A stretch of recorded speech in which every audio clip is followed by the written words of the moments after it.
Okay, got a sunny, clear day, and some time. So today's the day that we're going to take the XR100 out and start it for the first time, hopefully. And a couple of issues. Went back and looked at the parts diagram for the parts breakdown for this brake assembly, and it appears this sleeve. There's a sleeve right here that actually apparently is not part of the brake pedal. That sleeve's supposed to be able to push out. So I'm wondering if that sleeve is supposed to be able to move. Don't know. Still trying to figure out what's going on, because I looked at the videos when I disassembled it, and doesn't look like I'm missing any parts or any steps as far as the way it came apart. And it clearly wasn't binding before I took it apart, so I'm kind of still a little baffled about what's going on with that. Somebody on one of the forums mentioned that they said it looks like my shock's in upside down, the rear shock. So I said I'd check it out. So the first thing I did was I went online and I looked at the shock for 2003, the rear shock assembly for a 2003 XR100, and it turns out it's apparently was just a straight shock assembly, as opposed to this shock, which has the hose coming out of it that goes to a reservoir over here, and then I'm assuming that that's probably got some sort of a dampening adjustment on it, and this reservoir is just held on with some hose clamps.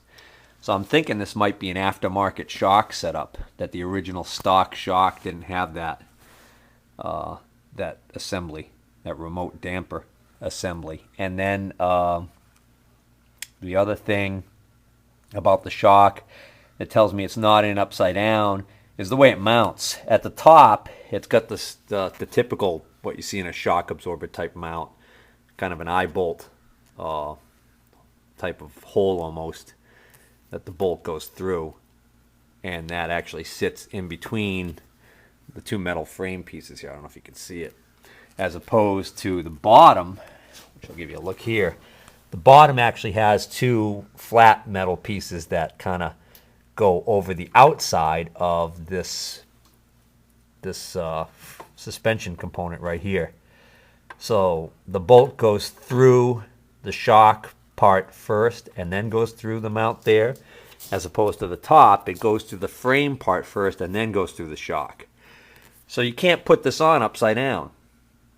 That's how the stock shock mounted, according to the parts breakdown, and that's how this one's mounted. So this shock is not upside down.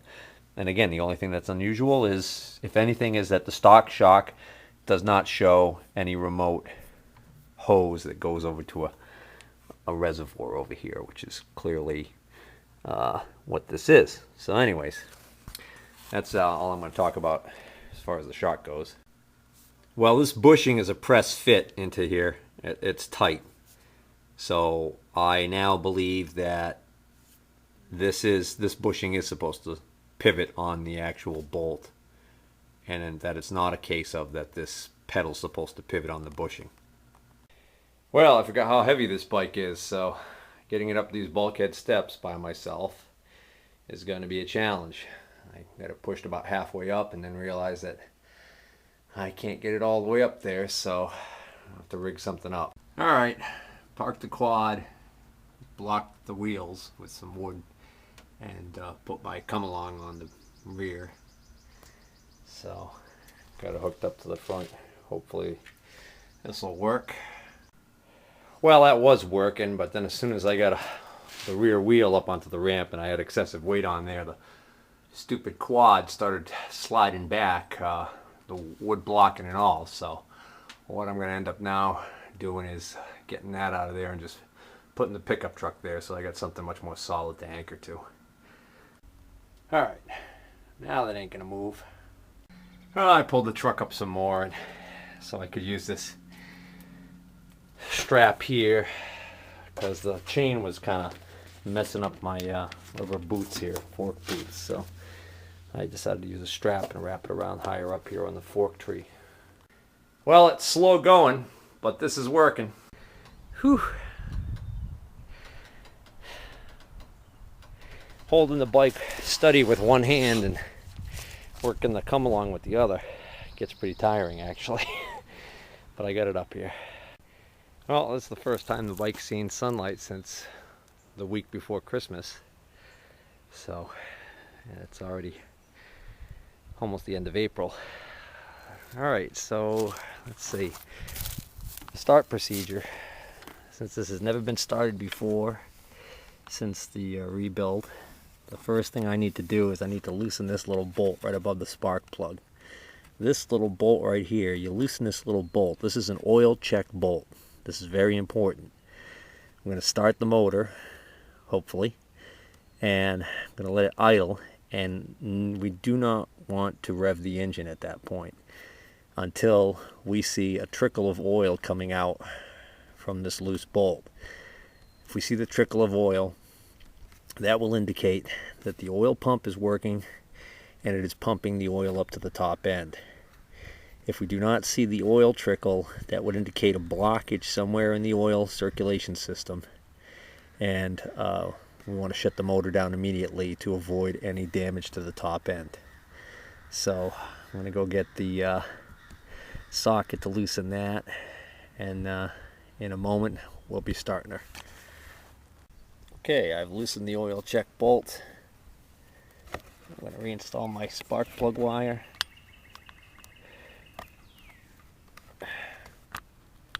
Oh, which conveniently is right in the way of the oil check bolt. Anyways, alright, let's turn on the gas. Alright, there's no key switch on this model. There's just a kill switch up here, which is a momentary contact, which is interesting. You'd think that that'd be a switch like on the modern CRFs. It's an actual switch, so once it's off, you don't have to keep your finger on it. Problem with these is that if it's revving high and you go to shut it down, and say you're falling off the bike or whatever, then you're pretty much, finger comes off and the thing starts right back up again. Or could. Alright. Oh, look at that! Gasoline pouring out of the carburetor. So we already got a problem. Ah!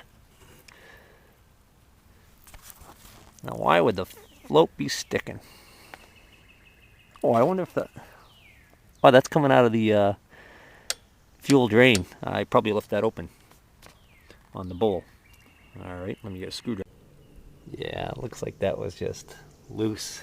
That drain screw right there for the bowl. Alright, so fuel's on. No leaks. Choke. This has got a different style choke lever on it than the one I'm used to. So I'm not quite sure which way is choke on. Let's see, I'm thinking it might be down. Is choke on. Alright, let's see what happens.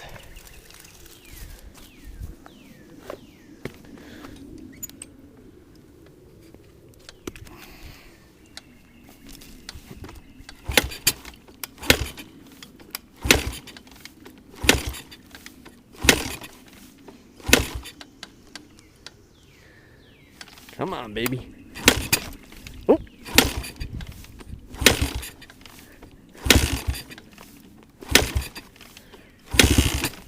Got something. Alright, maybe that's not, maybe that's off. Let's try all the way up.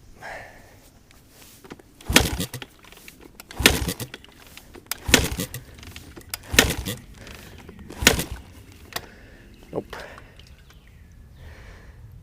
Down again.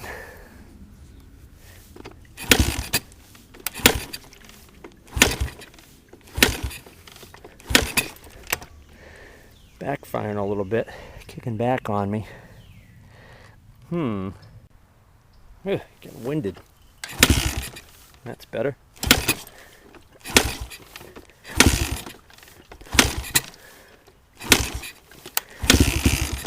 Aha! Seems to me like this thing should start a lot easier than that. Well, it looks like it's in gear. Not that that should make one bit of difference. It's not like it's got a neutral kill switch or something. I think it should still start.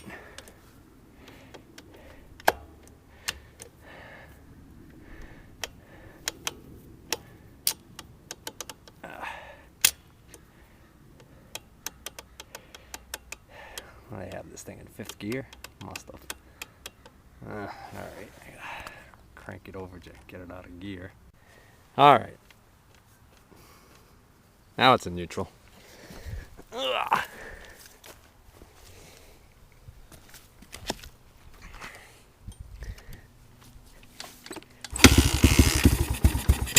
Well, I guess that did make a difference.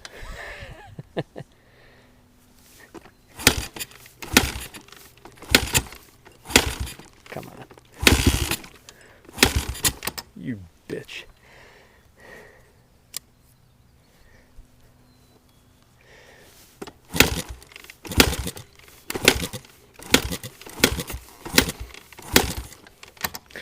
Oh! Well, judging from the noise it makes, that seems like that's the choke on position, but I can't even get it to sputter in that position. Try this middle position.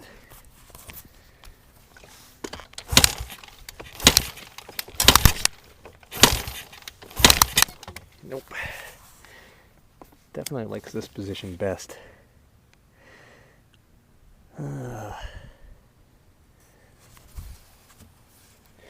Man, this Kickstarter is killing the sole of my foot. I don't have very thick soles on this shoe, apparently.